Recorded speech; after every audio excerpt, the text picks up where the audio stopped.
안녕하십니까. 8월 27일 화요일 OBS 뉴스 오늘 시작합니다. 1타 시사 최재성 전 청와대 정무석과 함께합니다. 어서 오십시오. 안녕하세요. 네, 오늘은 독도 얘기부터 시작해 보겠습니다. 이재명 민주당 대표가 병원에 입원한 상황에서 독도 지우기 의혹에 대한 진상조사 지시하면서 주목할 만한 뉴스로 끌어올려졌습니다. 관련 공방 영상으로 준비했습니다. 한쪽에서는 친일파들이 득세하고 한쪽에서는 독도가 사라지고 있습니다. 이 상황을 우연이라고 치부하기엔 석연치가 않습니다. 친일 프레임 공세를 이어가기 위해 오직 정부 공격령으로 독도까지 끌어들이는 모습을 보면 과연 공당이 맞는지, 국익에 대한 고민이 있는 것인지 의심이 듭니다. 잊지도 않는 독도 지우기를 왜 야당이 의심하는 것인지 그 저희를 묻고 싶습니다. 정의전 대통령실 대변인의 강도 높은 논평 함께 보셨습니다. 그러니까 야당의 정치 공세다 이렇게 보고 있고 한 발 더 나아가서 괴담이다 이렇게 규정하고 있습니다. 그러니까 어쨌든 괴담이 아니려면 근거가 있어야 되는데 근거가 있느냐 이렇게 맞받아치고 있는 거죠. 독도는 우리 땅이 아니다. 이렇게 정부가 한 거는 아니죠. 그렇죠. 독도는 우리 영토입니다라고 분명히 밝혔습니다. 이번에도. 그런데 다케시마라고 일본 땅이라고 주장한 일본이 있잖아요. 그래서 이 문제는 우리 정부가 독도 대응을 어떻게 하고 있느냐, 일본은 어떻게 하고 있느냐, 이 점을 비교해서 보면 독도가 대한민국 고유영토라는 것이 무색할 정도로 윤석열 정부 들어서 독도에 대한 사건들, 의심할 만한 사건들이 계속 일어났죠. 반면에 일본 기시다 정권은 2022년 국가안전보장 전략에 독도는 일본 땅이라고 분명히 명기하고 그 뒤로 아주 정교하고 치밀한 행보가 이어집니다. 도쿄 한일 정상회담에서 이 기시다 총리가 독도는 일본 땅이다 이렇게 우리 정부는 부인하고 있지만 정상회담에서 그렇게 했다는 게 현지 언론에 이제 나오고. 당시 일본 언론에.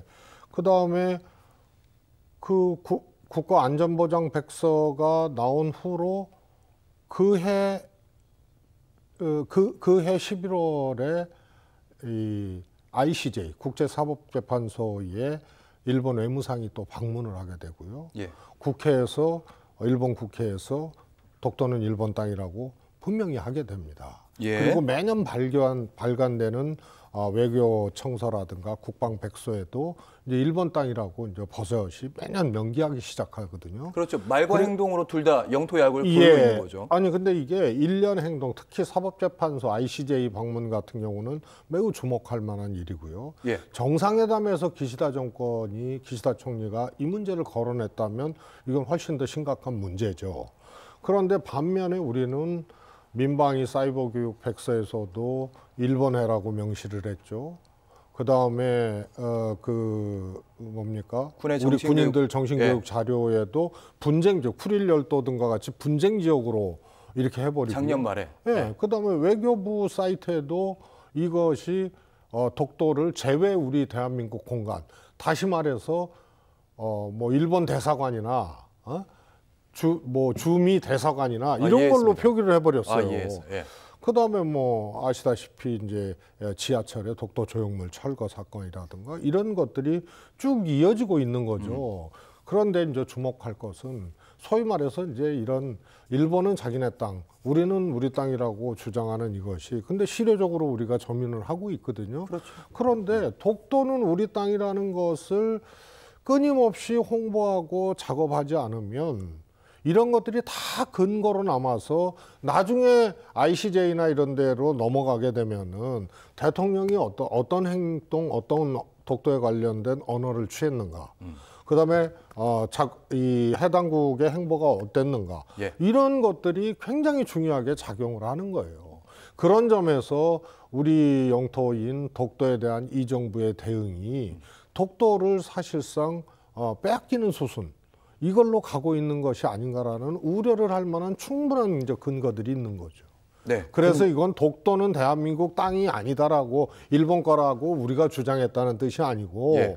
독도에 대한 대응이 이렇게 독도 자체를 이렇게 왜곡시키거나 언급을 하지 않으면서 일본의 정교한 대응에 이 비춰보면 사실상 독도를 우리가 지우고 있는 것이 아니냐 이런 우려할 만한 일들이 나오는 이제 정책적 독도에 대한 이 정부의 스탠스, 입장, 노력 이런 것에 대한 지적이라고 봐야죠. 알겠습니다. 근거가 있다는 말씀이세요. 일본 같은 경우는 말과 행동이 같다. 독도 그렇습니다. 영토에 알고 있는데 우리는 분명히 우리의 영토라고 밝히면서도 최근의 행보 보니까 아닌 것 같다. 이런 말씀이신데 대통령실 대변인 또 이렇게 얘기하고 있습니다. 괴담의 근거 먼저 얘기해라. 두 번째는 이렇게 국내에서 독도를 가지고 시끌시끌 얘기하다 보면 이게 분쟁 지역화되고 이것이야말로 일본이 원하는 바가 아닌가. 아까 사법재판소 말씀하셨으니까. 그 주장에 대해서는 어떻게 보시는지요? 그거는 잘못된 거죠. 분쟁 지역화라는 것은 일본이 노리는 거 아니에요? 근데 독도는 사실 최근에 들어서 사실상 분쟁 지역화의 길로 가고 있어요. 우리 정부 보수 정권이든 대한민국 진보 정권이든 독도는 실효적 지배를 하고 있기 때문에 분쟁 지역화는 일본의 목적, 일본의 의도고 우리는 거기에 말리면 안 된다는 것이 기본적인 어떤 우리 이제 스탠스였죠. 그랬죠. 그런데 이미 이제 분쟁 지역화로 거의 가고 있어요. 우리 대응이 좀 미온적이고 잘못됐기 때문에. 그런데 분쟁 지역화로 가지 않고 실효적 지배를 하고 있다는 이 고전적 정책이 현재 유효하다 하더라도 독도가 우리 땅이라는 것, 이것을 열심히 이제 홍보하고 주장하고 하는 것은 분쟁 지역화가 되는 것을 경계한다는 우리 정책하고 전혀 그거는 상관없는 거예요. 그런데 실효적 지배를 하고 분쟁 지역화로 들어가지 않는다는 고전적 정책이 유지된다 하더라도 독도는 우리 땅이라고 얘기를 하고 이 또 우리 외교부 사이트라든가 군인 교육자료라든가 이런 데도 분명히 해야 되는데 예. 이런 데서 오히려 일본 땅이라고 표기해버리고 이러니까 이래서 전혀 상관없는 것을 갖다 붙여서 지금 얘기를 하고 있는 거예요. 분쟁 지역화하고 독도는 우리 땅이라고 주장하고 실효적 지배를 강화하고 이런 거하고 뭔 상관입니까? 네, 투트랙으로 가야 된다는 말씀을 그다음에 들었습니다. 주목해야 될 것이 하나 있는데요. 한미일 이제 군사 프레임워크라는 것이 열렸잖아요. 예. 거기서 양해각서가 아니고 MOC라 그러는데 협력각서가 체결이 됐거든요. 내용은 공개 안 됐습니다. 내용은 공개 안 됐는데 그 지적을 하고 있는데 독도를 공동관리 지역, 그러니까 공동군사훈련 지역으로 명기한 것 아니냐는 그런 이제 의혹이 있고요. 그렇죠. 그 의혹을 뒷받침하는 게 과거 정부에서 매년 실시해오던 독도 수호훈련이 있지 않습니까? 예. 윤석열 정부에서는 그 규모도 축소하고 명칭도 바꾸고 비공개로 해버렸어요. 그러니까 한미일 군사 프레임워크 MOC에서 독도를 그 MOC 체결한 게 프레임워크라는 게 한미일 공동 안보 시스템에 대한 거거든요. 예. 그래서 공동 군사훈련이라든가 상호 간에 이제 정보 교환, 군사협력 이런 것을 의미하는 그런 TF인데요. 군사동맹 전 단계 아니냐? 그렇습니다. 전 단계죠. 그런데 거기에 만약에 공동군사훈련 지역이나 이렇게 명기를 했으면 큰일이고 그 앞단에 이 정부의 독도수호 훈련이 비공개, 축소, 명칭 변경으로 그렇게 되었다는 것은 그런 우려를 충분히 하게 할 만한 징후들이죠. 네, 근거가 있다는 말씀을 계속하고 계십니다. 보수 언론에서 지적하는 문제 제기도 있습니다. 2018년에 평창 동계올림픽이 있었는데 그때 한반도기가 이렇게 펄럭거렸고 남북 동시에 입장했던 기억이 있는데 그렇습니다. 그때 당시 이제 독도가 그 한반도기에 없었다 이런 논란을 하면서 그러니까 그때도 논란이 있었고 지금도 논란이 있고 이게 여야 바뀌어가면서 어차피 반복하는 문제 아니냐 정치 공세 아니냐 이렇게 바라보는 측면. 조금 다른 문제죠. 윤석열 정부에서 독도 문제는 쭉 열거했다시피 한 번 있었던 일이 아니고 반복적으로 독도 관련된 이 정부의 잘못된 실책이라든가 혹은 미연적 대응이라든가 그다음에 독도 수호 훈련에서 독도라는 명칭 자체를 아예 빼버린다든가 이런 것이 반복적이고 여러 차례 우려할 정도로 이렇게 되었던 반면에 예. 평창올림픽 때의 그 한반도기에서 울릉도와 독도가 이제 빠졌잖아요. 아, 둘 다 빠졌습니까? 네, 네, 그렇습니다. 그거는 IOC의 규정, 다시 말해서 일종의 이제 영토 분쟁 지역 있지 않습니까? 이거를 둘러싸고 독도를 개최국인 한국이 명시했을 때는 IOC 규정 위반이기 때문에 예. 꽤 고민 끝에 했던 단건 사안이죠. 그거는. 그런데 그거는 그냥 뭐 실수로 뺀 것도 아니고 예. IOC 규정 위반이기 때문에 개최국으로서 IOC 규정을 위반할 수 없었던 그런 고충이 있었던 것이 한반도기 문제였다면 단건이고 이번에 윤석열 정권에서 쭉 나타난 소위 독도지우기, 독대에 대한 미온적인 거 이런 것은 그야말로 시리즈라고 할 정도로 계속해서 나오고 있다는 점에서 근본적으로 좀 차이가 있는 겁니다. 네, 알겠습니다. 말씀드리니까 일회성이 있고 이건 흐름이 있다. 무게가 다르다는 사안에 대한 판단이셨고요. 그리고 이번에는 당정이 부글부글하고 있는 현안 독도 지우기에 머물지 않고 있다고 합니다. 지난 21일입니다. 얼마 안 됐습니다. 김민석 더불어민주당 수석 최고위원 되자마자 했던 얘기 같은데 첫 번째 국방장관의 갑작스러운 교체, 국가안보실장 바뀌고 막 이랬던 문제입니다. 그리고 대통령의 반국가 세력의 발언, 8.15 광복절 경축사 때 있었던 발언들 이런 걸 토대로 봤을 때 국지전과 북풍 조성 염두에 둔 이 부분이 중요한 거죠. 계엄령을 준비하는 것이 아니냐. 여기에 대한 근거 있는 확신이 든다. 여기에 대해서도 대통령실의 공식 입장이 이런 것입니다. 혹시 그런 상황이 오기를 기다리는 거 아니냐. 그리고 정혜전 대변인이 이런 말도 했던 걸로 기억합니다. 이것 역시 근거가 없으면 괴담이다. 근거를 대라 이런 말씀. 사실 이것의 이제 시작이 김병주 민주당 이제 최고위원이 얼마 전에 국방부 장관 인사 이거를 보고 그야말로 윤 정권의 이제 실세라고 하는 경호처장이 국방부 장관으로 간 것이 윤석열 탄핵에 대비한 그런 어떤 계엄령의 우려가 있다라는 지적이 있다라는 얘기로부터 시작된 거고 예. 거기에 이제 김민석 최고위원이 조금 한 스텝 더 나아갔죠. 근거 있는 확신 이런 표현을 썼거든요. 계엄령에 대해서. 예. 그런데 앞단의 것은 그럴 수 있다고 봐요. 그런데 근거 있는 확신이라고까지 나간 것은 제가 보기에는 그건 조금 오버한 거다 이렇게 보고 싶고요. 예. 김병주 의원은 이 계엄령 때문에 이렇게 인사한 거 아니냐. 중앙고 라인으로 딱 간 거 아니냐. 이런 게 아니고 윤 대통령이 탄핵이 되는 상황이 오면 계엄령을 발동하기 위해서 군 인사를 이렇게 한 것 아니냐라는 우려가 있다라는 얘기였었거든요. 그래서 저는 그런 정도는 할 수 있다고 보는데 근거 있는 확신까지 나가다 보니 혹시 이거는 조금 오버한 거다. 혹시 왜냐하면 김민석 수석 최고위원, 그동안에 사실은 김민석 최고위원은 박근혜 대통령 탄핵 전국에서도 추미애 당시 당대표였나요? 이 얘기를 했을 때 같이 거기에서 뒷받침을 했던 그런 과거가 있고 그리고 실제로 나중에 관련 계엄령 문건이 실제로 나온 적이 있어가지고 이번에도 근거가 있다고 하시니까 진짜 근거가 있나 이런 생각은 좀 들었습니다.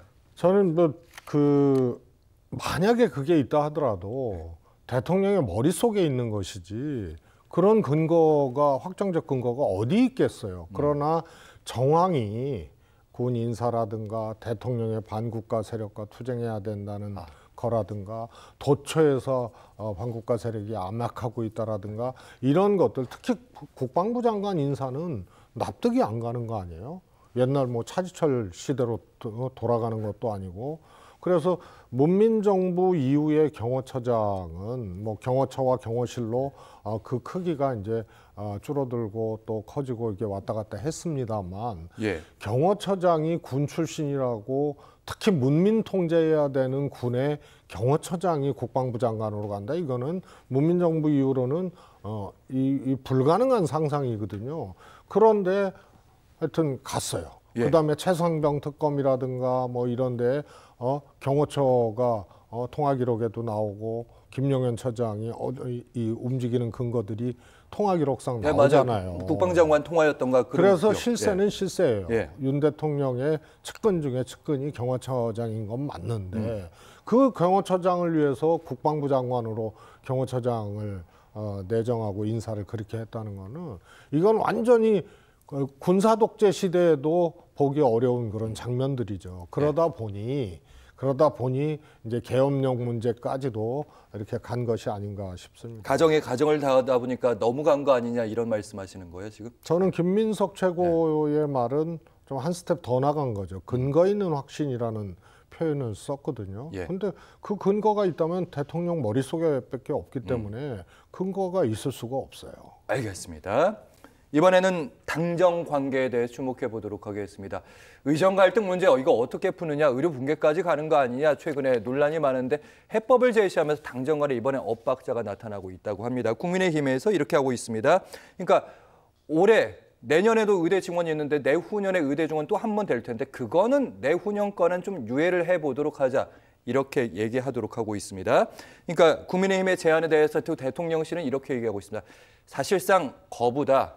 여러 제안 중에 하나일 뿐이다. 그리고 사실은 국민의힘의 그 제안이 한동훈 안으로 알려지고 있거든요. 여기에 대해서 완강한 거부 어떻게 보시는지. 원래 이제 대통령실, 과거에 청와대, 여당은 이제 당정협의라는 게 있잖아요. 그 다음에 공식적인 당정청 협의 외에도 이 집권당하고 대통령실하고는 정책이 필요하면 정책실, 그 다음에 정무가 필요하면 정무수석실, 때로는 이제 안보실까지도 계속 이제 조율하고 소통하고 의견 제시를 하는 거거든요. 그래서 어떻게 보면 대통령이 소위 말해서 민심이라든가 또 현안 흐름의 창구를 당으로 삼는 그런 경향들이 있었죠.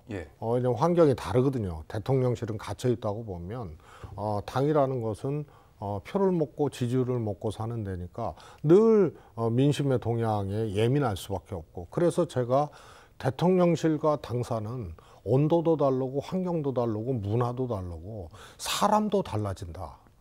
당에서 국회의원 하다가 뭐 대통령실에서 근무를 하잖아요. 또 환경이 다르고 문화가 달라요. 그래요.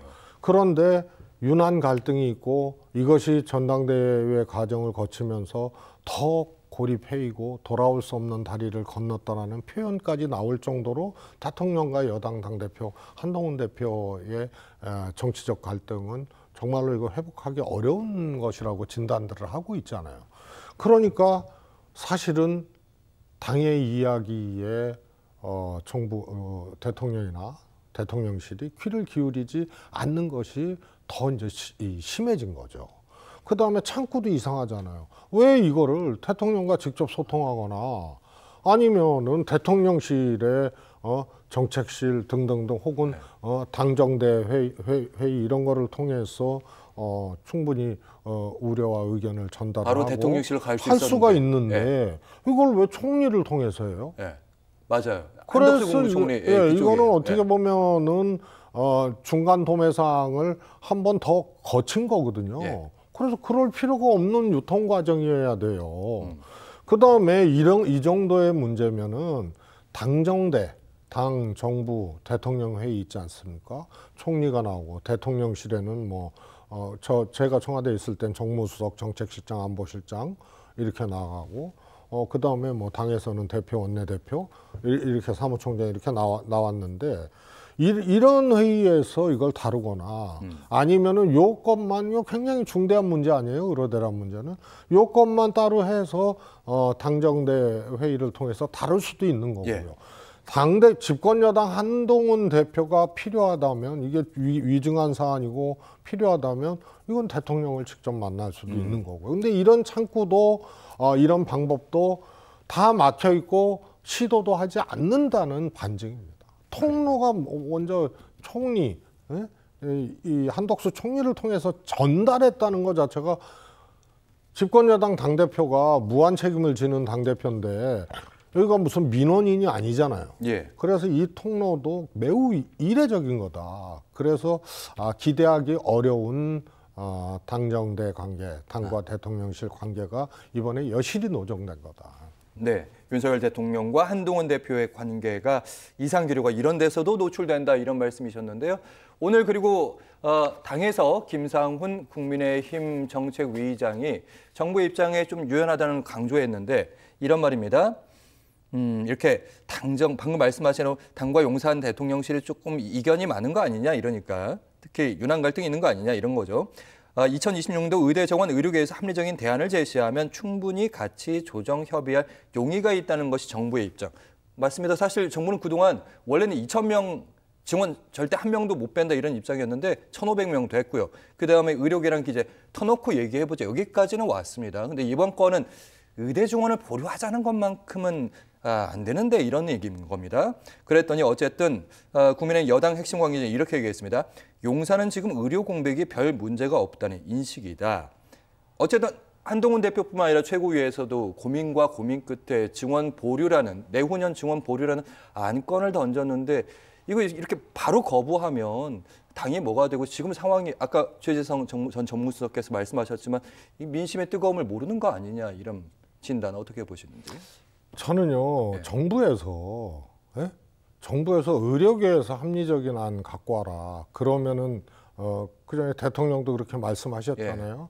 의료계도 뭐 단일한 입장들이 없다 이러면서 의료계에서 단일한 통일안 가져와라. 내용을 갖고 오면은 뭐 협의할 용의가 있다. 이번에도 비슷한 거거든요. 그럼 정부나 대통령은 뭐하러 있어요? 이렇게 국민 생명과 안전을 위협하고 의료 체계 자체가 붕괴될 위험이 있는 이 대란이 지금 일어나고 있는데 그러면 여기서 저는 한동훈 대표의 접근법도 잘못됐다고 봐요. 내년도 무조건 유예하자. 이렇게 그냥 총리 통해서 던지는 건 진짜 무책임하고 실효적이지도 않은 거죠. 그래서 민원인 같은 이 행태를 한 거 아니에요 이번에. 그래서 정확하게는 이렇습니다. 이렇게 위급하고 중대한 국면이라면 의료대를 둘러싸고 그러면은 물밑 협상을 의료계하고 먼저 해서 의료계도 지금 과거에 문재인 정부 때 400명 늘리자는 것도 난리 나갖고 제가 그때 정무수석 때 이게 이제 봉합을 했죠. 예. 그런데 지금은 의료계도 굉장히 지금 어려운 상황이고 하기 때문에 타협의 여지가 있어요. 그래서 의료계에서 갖고 오면 한번 생각해 본데 이런 말 자체도 잘못된 거고 정부 자격이 없는 거예요. 그래서 지금 오히려 아주 긴급하고 빠르게 의료계하고 좀 협의를 해서 적정안을 도출하고 그 다음에 내년도 정원유예라든가 이런 문제도 그런 연후에 이제 검토하고 하는 것이 맞는 수순이죠. 근데 아무것도 안 하고 있고 여당 대표는 당 대표가 박단 그 대한전공의협의 비대위원장을 만난 다음에 의견 듣고 그 의견을 바탕으로 이렇게 최고위원회 결정한다고 올린 거잖아요. 그냥 던지듯이 던진 거죠. 집권당 대표면은 우선 통로를 대통령을 직접 만나든지 대통령실과도 논의해서 해서 뭔가 결론을 내야 되는 거 아니에요. 그래서 어떻게 보면 의료계 입장에서는 박단 대표를 만났지만 한동훈 대표도 어떻게 보면 그냥 책임 없는 심부름꾼과 같이 돼버린 거예요. 민원 전달자 정도가 돼버린 거죠. 그래서 지금은 대통령실에서 정부에서 빨리 의료계하고 적정안에 대해서 협의를 하고 그렇게 하고 그 다음에 유예든 혹은 정원 조정이든 이런 조치들을 그 다음에 해야 되는 거죠. 이거 큰일 났어요. 큰일 났다고 말씀하셨는데 지금 의협회장이 단식에 좀 들어갔고요. 그리고 보건의료노조, 그러니까 간호사들, 의료기사들 이번 주 목요일에 총파업한다 이런 안까지 가결해 놓은 상태고 이번 주 중에 대통령의 국정 브리핑, 기자 질문도 받는다는 거 아닙니까? 그거 끝나고 이제 뭐 국민의힘 당대표 한동훈 대표와 만찬도 있을 예정인데 그 국정 브리핑에서 의료개혁 얘기한다는 거거든요. 지금 사실상 거부까지 얘기 나왔는데 대통령이 4월 때처럼 강경한 입장 밝힐까 아니면 방금 최재성 전 정무수석께서 말씀하신 것처럼 그래도 좀 의료계랑 대화하겠다 이런 얘기를 좀 하게 될까요? 어떻게? 저는 정말 대통령이 어떻게 보면 상식 밖이 아니고 상상 밖의 말씀이나 행위를 많이 하시기 때문에 실제로 이것을 국민의 생명과 안전을 위협하는 그런 어떤 비상국면 아니에요. 이것을 정말 가슴으로 깊게 생각을 하고 대처를 하실지 그걸 잘 모르겠어요. 워낙 상상 밖의 일이 많이 일어나기 때문에 예. 정상적으로는 의료개혁, 정원학대 뭐 등등등이 꼭 필요한 문제이지만 애당초 이게 잘못된 거 아닙니까? 2,000명이라는 정원의 근거도 없고 전혀 협의도 없고 그다음에 이게 정원이 몇 명이냐 이런 정도의 문제가 아니고 여기 의료 수가의 문제, 필수 의료의 문제, 그다음에 양성 체계의 문제까지 다 포함된 거기 때문에 매우 복잡하고 예. 얽혀 있는 문제들이 많거든요.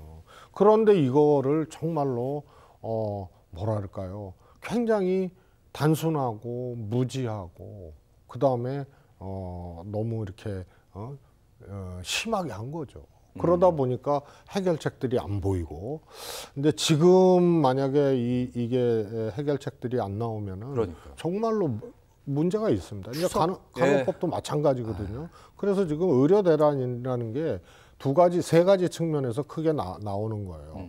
하나는 의료 인력 양성 체계, 이게 이제 무너지는 거하고, 하나는 병원이 망하는 거하고.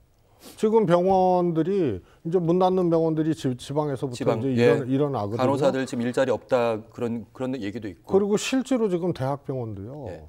왜냐하면은 소위 말해서 전공이라든가 이런 분들이 싼 임금으로 사실상 의료를 상당 정도 커버를 했거든요. 그래서 전임이나 이런 분들만으로 수술하고 환자 보는 것이 아니잖아요. 예. 그래서 전공의들이 지금 복귀를 안 하고 있기 때문에 이것이 이 대형 병원들도 이제 적자로 전환이 되고 이러면서 이제 병원에 이제 적자.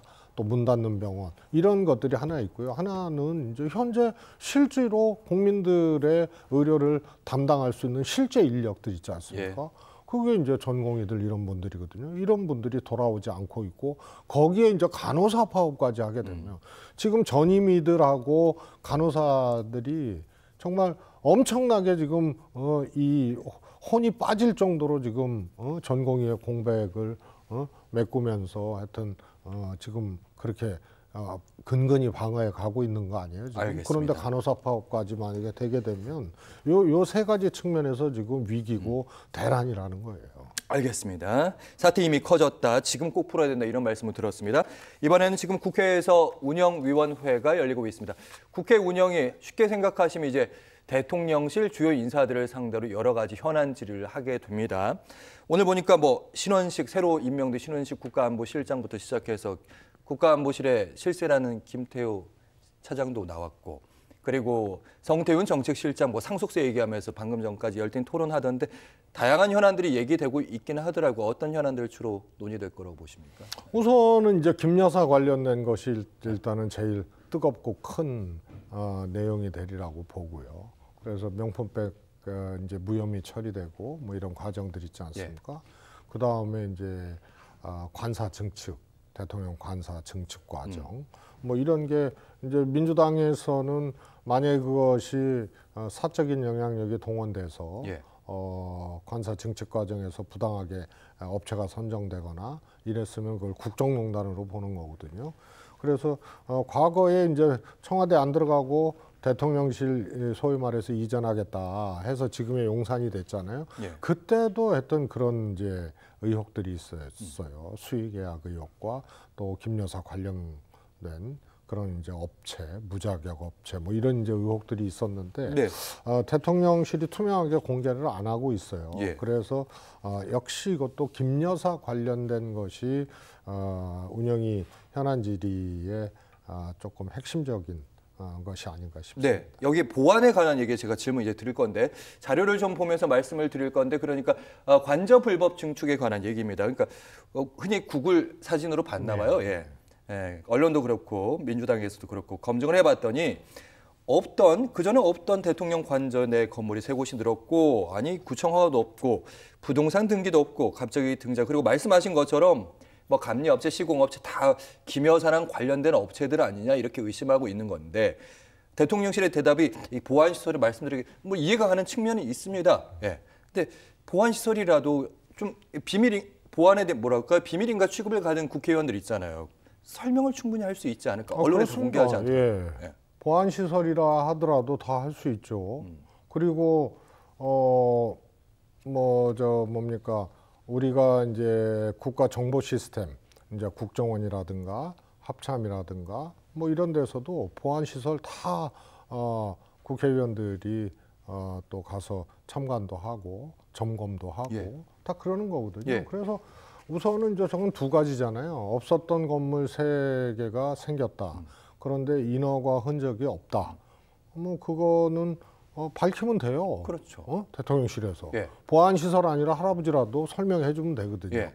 그다음에 업체라든가 이런 이제 깜깜이 선정과 또 업체에 대한 어떤 이 정보 이런 것들이 없다고 대통령실이 그런 것을 공개를 안 해버리니까 또 제공을 안 하니까 점점 더 의혹이 쌓이는 거죠. 두 가지 다 설명하고 말해주면 되는 것이에요.